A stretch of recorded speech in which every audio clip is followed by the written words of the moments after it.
إن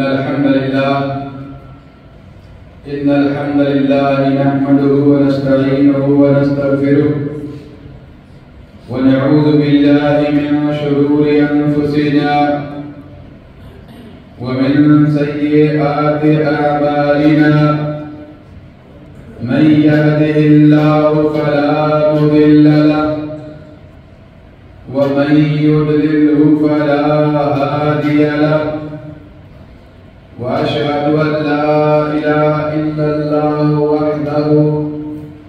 وحده لا شريك له وأشهد أن محمدًا عبده ورسوله صفيه وخليله اللهم صل على محمد وعلى آل محمد كما صليت على إبراهيم وعلى آل إبراهيم إنك حميد مجيد اللهم بارك على محمد وعلى آل محمد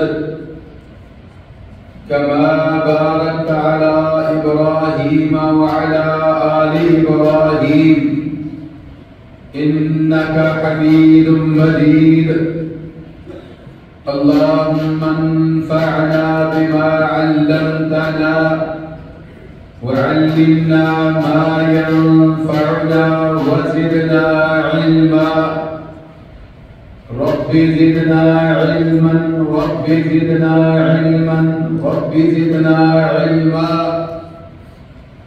رب ارحمهما كما ربيانا صغيرا رب ارحمهما كما ربيانا صغيرا رب ارحمهما كما ربيانا صغيرا رب اجعلني مقيم الصلاة ومن ذريتي ربنا وتقبل دعاء ربنا اغفر لي ولوالدي وللمؤمنين يوم يقوم الحساب أما بعد فإن خير الحديث كتاب الله وخير الهدي هدي محمد المصطفى وشر الأمور محدثاتها وكل محدثة بدعة وكل بدعة ضلالة وكل ضلالة في النار أما بعد فأعوذ بالله من الشيطان الرجيم من همزه ونفخه ونفثه بسم الله الرحمن الرحيم اليوم أكملت لكم دينكم وأتممت عليكم نعمتي ورضيت لكم الإسلام دينا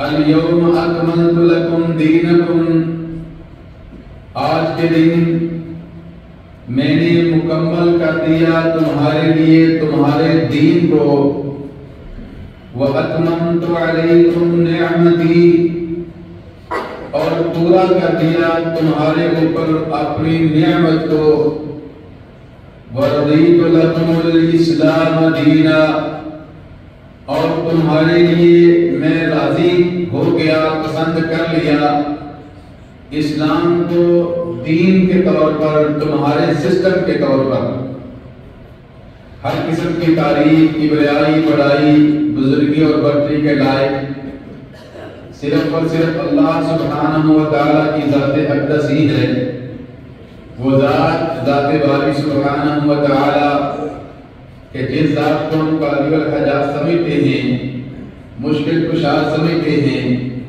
بگڑی بنانے والا اور سنوارنے والا سمجھتے ہیں ہر قسم کی تعریف کبریائی بڑائی حمد و ثنا کے لائق بھی صرف اور صرف اسی ذات کو ہی سمجھتے ہیں درود و اسلام کی بارش ہو آقائے دو جہاں پر امام الانبیاء پر سرور دو جہاں پر سید الثقلین پر رحمت للعالمین پر پیکر حسن و جمال پر ساری کائنات کے امام، امام الانبیاء، خطیب مجتبی حضرت محمد رسول اللہ، درود کی آواز نہیں ہے، حضرت محمد رسول اللہ صلی اللہ علیہ وعلی آلہ وصحبہ وسلم پر میرے بھائیوں سورۃ المائدہ کی آیت نمبر 3 سے آیت نمبر 3 کا ایک حصہ میں نے آپ کے سامنے بات کرنا رکھا ہے۔ اللہ مالک الملک اس آیت کے اندر ہمیں یہ سمجھانا چاہتے ہیں وہ دین اسلام جو آدم علیہ السلام سے شروع ہوا، پھر نوح علیہ السلام تک پہنچا، ادریس علیہ السلام سے گزرتا ہوا ابراہیم علیہ السلام تک پہنچا، اور پھر چلتے چلتے اسحاق علیہ السلام، یعقوب علیہ السلام، یوسف علیہ السلام، اور گزرتے گزرتے موسیٰ علیہ السلام تک پہنچا۔ وہ دین اسلام کہ جس کا گزر موسیٰ علیہ السلام سے ہوا اور پھر حضرت عیسیٰ علیہ السلام تک آیا، اسی دین کے بارے میں اللہ سبحانہ و تعالیٰ ارشاد فرماتے ہیں کہ وہ دین جس کا گزر ہر نبی سے ہوا، ایک ایک دور کے اندر کتنے کتنے پیغمبر آتے رہے، اس دین کو پہنچاتے رہے، اور پھر یہ دین پہنچتے پہنچتے آمنہ کے لال، پیکر حسن و جمال، ہم سب کے نبی، اور پھر پوری دنیا کے نبی، آنے والے انسانوں کے نبی حضرت محمد رسول اللہ صلی اللہ علیہ وسلم تک یہ نبی دین پہنچا۔ اور پھر اس نبی کے بعد چونکہ کوئی نبی نہیں آنا، اس نبی تک جب دین پہنچا تو اللہ تعالیٰ نے فرما دیا کہ میں نے اس نبی کے مکمل ہوتے ہونے کے بعد، اس نبی کے بعد جس طرح کوئی نبی نہیں، فرمایا الیوم اکملت لکم دینکم، اے انسانوں سن لو، فرمایا میں نے تمہارے لیے تمہارے دین کو مکمل کر دیا۔ دین کا مکمل کرنا سمجھتے ہو؟ دین کا مکمل کرنا مطلب ہے کہ اس دین کے اندر اور کسی چیز کی گنجائش باقی بولے نہیں، اور کسی چیز کی گنجائش باقی نہیں۔ میں مثال کے ساتھ آپ کو ایک بات یہ سمجھاتا ہوں۔ یہ بوتل ہے میرے پاس، اس بوتل کے اندر چند قطروں کی گنجائش ابھی بھی باقی ہے۔ اس کے اندر جب پانی ڈالیں گے تو اوپر تک بھر جائے گا، جو اس میں پانی اور ڈالے گا تو وہ بوتل کے اندر جائے گا، وہ کیا ہوگا؟ باہر گرتا رہے گا، ایسے کہ نا؟ تو دیکھنے والا کہے گا بھائی یہ بوتل بھر گئی ہے، بوتل پانی کے ساتھ مکمل ہو گئی ہے، اس بوتل کے اندر اور پانی کی گنجائش باقی نہیں، بلڈنگ بن گئی۔ بلکہ نبی صلی اللہ علیہ وسلم نے اسی دین کے مکمل ہونے کے لیے بلڈنگ کی ایک حدیث کے اندر مثال دی، فرمایا کہ سمجھو کہ دین اسلام ایک بلڈنگ ہے، اس بلڈنگ کے اندر صرف ایک اینٹ کی گنجائش باقی تھی، کاریگر نے وہ اینٹ اس کے اندر آخر لگا دی، اس بلڈنگ کے اندر بعد میں کسی اور اینٹ کے لگانے کی گنجائش باقی، فرمایا وہ دین اسلام کی بلڈنگ، اور نبی علیہ السلام نے فرمایا آخری اینٹ میں اینٹ تھا، اللہ تعالیٰ نے اس بلڈنگ کے اندر، دین اسلام کی بلڈنگ کے اندر میری اینٹ لگا دی، تو فرمایا اس کے اندر اور کسی چیز کے اینٹ کے لگنے کی گنجائش باقی نہیں، یہ دین مکمل ہو چکا ہے۔ میرے بھائیوں، اللہ سبحانہ و تعالیٰ ایسے لوگوں کے بارے میں ارشاد فرماتے ہیں کہ جو دین کے اندر نئی نئی چیزیں ایجاد کرتے ہیں، بدعات کرتے ہیں۔ فرمایا اللہ سبحانہ و تعالیٰ نے سورۃ الشعراء کی آیت نمبر 21 کے اندر ام لہم شرکاء شرعوا لہم من الدین ما لم یأذن بہ اللہ، فرمایا یہ دین کے اندر نئی نئی چیزیں ایجاد کرنے والے، بدعات کرنے والے، دین کو دین نئی نئی چیز اس کے اندر ڈالنے والے، فرمایا ام لہم شرکاء شرعوا لہم، کیا ان کے لیے اللہ کے علاوہ اور بھی کوئی رب ہے؟ شرعوا لہم، کہ جو ان کو دین بنا کے دیتا ہے، ما لم یعظم بہ اللہ، ایسا دین کہ جس دین کی اللہ نے اجازت نہیں دی۔ میرے بھائیو، اس آیت سے بھی یہ پتہ چلا کہ دین مکمل ہو چکا ہے، اللہ تعالیٰ کے علاوہ کوئی اور اللہ نہیں ہے جو دین بھیجے گا، جو نبی بھیجے گا، دین مکمل ہو چکا ہے۔ میرے بھائیو، دین کے اندر ہر نئی چیز، ہر نیا کام، ہر نئی سوچ، وہ سوچ جو نبی صلی اللہ علیہ وسلم نے کام کر کے نہیں بتایا، اس کو دین اور شریعت کے اندر اس کو کیا کہتے ہیں؟ بدعت۔ کیا کہتے ہیں؟ بدعت۔ بدعت کی، بدعت کا مطلب ہوتا ہے نئی چیز، انوویشن، نیا کام جس کو دین سمجھ کر کرنا، جس کو نبی علیہ السلام نے کرنے کی اجازت نہ دی ہو، نبی صلی اللہ علیہ وسلم کے زمانے میں وہ کام نہ کیا گیا ہو، اس کام کو دین سمجھ کر کرنا کہ یہ بھی دین ہے۔ نبی علیہ السلام نے وہ کام نہ کیا۔ میرے بھائیوں، میری مراد آج 12 یا 13 شعبان ہے، 2 دن بعد 15 شعبان ہوگی۔ دین کے اندر 15 شعبان اسی طرح ہے جس طرح 1 شعبان تھی یا 15 رجب تھی یا 15 ربیع ثانی تھی، جس طرح دوسرے دن ہیں 15 شعبان کو کوئی اہمیت دین کے اندر حاصل نہیں ہے۔ میں کچھ سال پہلے اپنے ملک گیا اور 15 شعبان وہاں تھی مجھے۔ 15 شعبان کو مجھے یاد ہے کہ میں غالباً مغرب کی نماز پڑھا رہا تھا اپنے ملک کے اندر۔ مجھے ایسے لگ رہا تھا کہ یہ نماز میں کسی بارڈر پر پڑھا رہا ہوں جہاں جنگ لگی ہوئی ہے۔ آپ کو پتا ہے کہ ہمارے ملکوں کے اندر یہ آتش بازی، یہ نئے نئے کام، یہ پٹاخے، یہ شڑیے، یہ پتہ نہیں کیا کیا کام دین سمجھ کر کر رہے تھے۔ آتش بازی ہمارے ملکوں کے اندر 15 شعبان کو، نصف شعبان کی آدھا مہینہ جب گزر جاتا ہے 15 شعبان کو اتنی آتش بازی ہوتی ہے۔ اللہ معاف کرے، ہم یہاں ہوتے ہیں، ہم نے کبھی یہاں دیکھی نہیں ہے، لیکن ہمارے ملکوں میں یہ ایسا کام کرنا دین، آتش بازی دین کے اندر ہو سکتی ہے۔ اور آتش بازی کو چلانی ہو تو بارڈر پر چلتی ہے، دشمنوں کے خلاف، کافروں کے خلاف، مسلمانوں کے اوپر گولیاں چلانی، مسلمانوں کے اوپر بم پھوڑنے۔ اللہ معاف کرے، یہ آتش بازی کہنا یہ دین ہے۔ آج 15 شعبان ہے، کیا ایسا کام نبی علیہ السلام نے اپنی زندگی میں کیا؟ نبی علیہ السلام نے کوئی آتش بازی، کوئی پٹاخہ چلایا ہو، کوئی شعلہ چلائی ہو، نبی صلی اللہ علیہ وسلم نے ایسا کام اپنی زندگی کے اندر کیا؟ کوئی کام ایسا نہیں کیا۔ اور میرے بھائیوں، 15 شعبان کو خصوصی طور پر قبرستان جانا اور 15 شعبان کو روزہ رکھنا نبی صلی اللہ علیہ وسلم سے کسی بھی حدیث سے ثابت نہیں ہے۔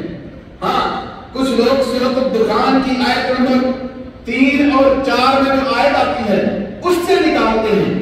پہلے آیت سن لیں، اس کا ترجمہ سن لیں اور پھر خود سوچیں کہ یہ آیت بھی ایسے کاموں کے بارے میں نہیں ہے۔ اللہ سبحانہ و تعالیٰ کیا ارشاد فرماتے ہیں؟ فرماتے ہیں اِنَّا أَنزَلْنَاهُ فِي لَيْلَةٍ مُبَارَكَةٍ إِنَّا كُنَّا مُنذِرِينَ۔ سورۃ الدخان کی آیت نمبر 3، فرمایا اِنَّا أَنزَلْنَاهُ، ہم نے قرآن کو اتارا ہے، ہم نے قرآن کو نازل کیا ہے، لیلۃ مبارکہ، مبارک رات میں۔ وہ مبارک رات شعبان کی ہو سکتی ہے، وہ کب کی ہے؟ لیلۃ القدر جو رمضان کی آخری دھاکے میں آتی ہے، وہ ہے۔ اس آیت سے وہ مراد ہے، نہ کہ جس کو شب برات کا ہم کہتے ہیں۔ اور پھر اگر شب برات یا شبرات، پہلی بات ہے کہ شبرات ہے فارسی کا لفظ، کس زبان کا لفظ ہے؟ فارسی کا لفظ۔ کہ جی شب رات آ رہی ہے، بچوں کو پٹاخے خرید دیے، بچوں کو آتش بازی خرید دی، بچوں کو جھنڈیاں دے دی، بچے پھر گرم گرم کے اندر جا کے وہ پٹاخے پھینکتے ہیں، یہ دین ہے؟ ایسا کام ان چیزوں کا دین کے ساتھ کوئی تعلق نہیں ہے۔ میں جیسا کہ کہہ رہا ہوں کہ شب رات لفظ کس زبان میں ہے؟ فارسی کے اندر۔ دین کی زبان کے اندر اترا عربی زبان کے اندر، اور اس رات کا نام شب رات فارسی کے اندر، تو اس نام سے تو نہ قرآن جی کے اندر کوئی رات آئی ہے، نہ ہی نبی علیہ السلام کا فرمان ہے۔ تو میرے بھائیوں، بات کرنے کا مقصد یہ ہے کہ اللہ سبحانہ و تعالی ہمیں بدعات سے بچائے۔ نبی صلی اللہ علیہ وسلم فرمایا کرتے تھے کل محدثۃ بدعۃ، دین کے اندر ہر نئی چیز بدعت ہے، وکل بدعۃ ضلالۃ، اور ہر بدعت گمراہی ہے، وکل ضلالۃ فی النار، اور ہر گمراہی کو جہنم کی آگ کے اندر جانا ہے۔ اللہ سبحانہ و تعالی ہم سب کو جہنم کی آگ سے محفوظ رکھے، ہر بدعت سے محفوظ رکھے۔ ہمیں اللہ سبحانہ و تعالی توفیق عطا فرمائے کہ ہم قرآن و حدیث کے مطابق عمل کرتے رہیں۔ ھذا ما عندی واللہ اعلم بالصواب، وآخر دعوانا ان الحمد للہ رب العالمین۔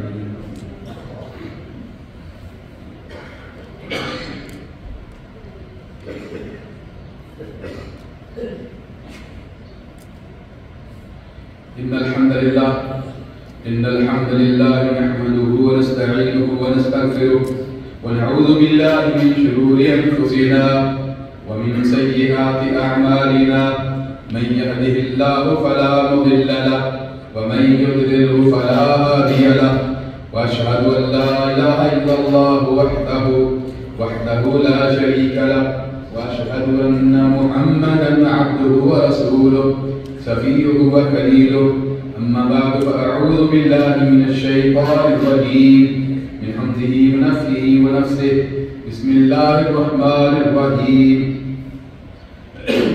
اليوم أكملت لكم دينكم وأتممت عليكم نعمتي ورضيت لكم الإسلام دينا۔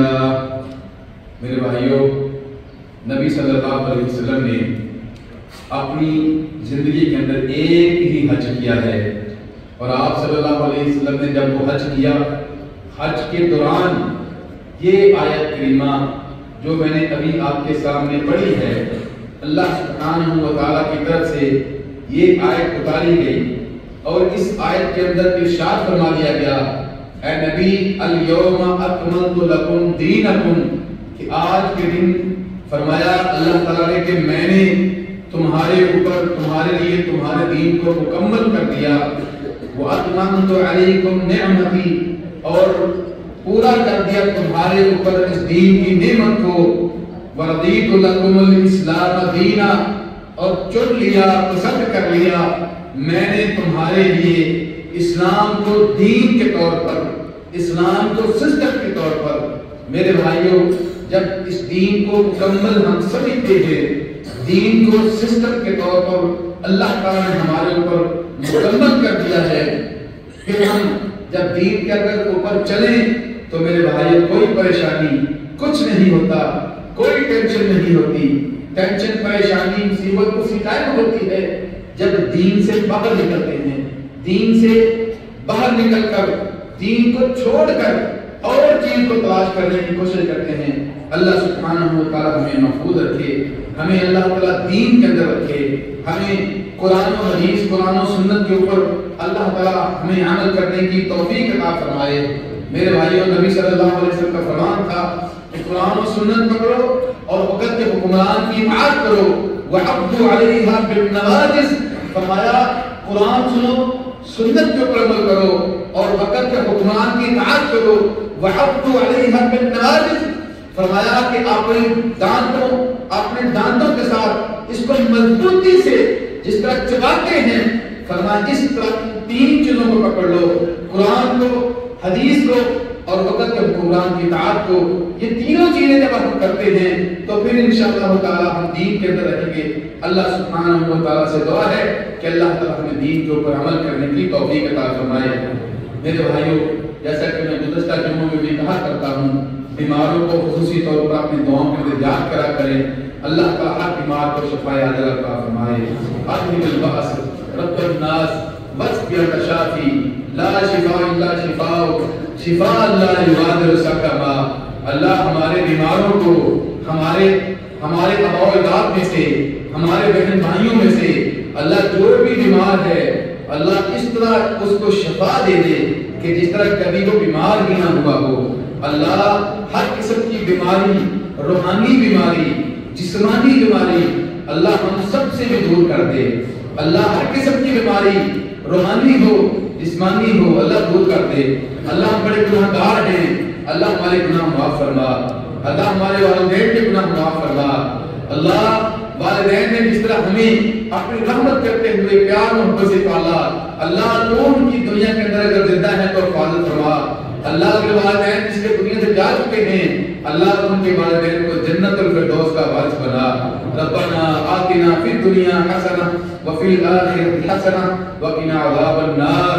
ربنا تقبل منا انک انت السمیع العلیم وتب علینا انک انت التواب الرحیم. وصلی اللہ تعالی علی رسول خیر خلقہ محمد وآلہ وصحبہ اجمعین برحمتک یا ارحم الراحمین.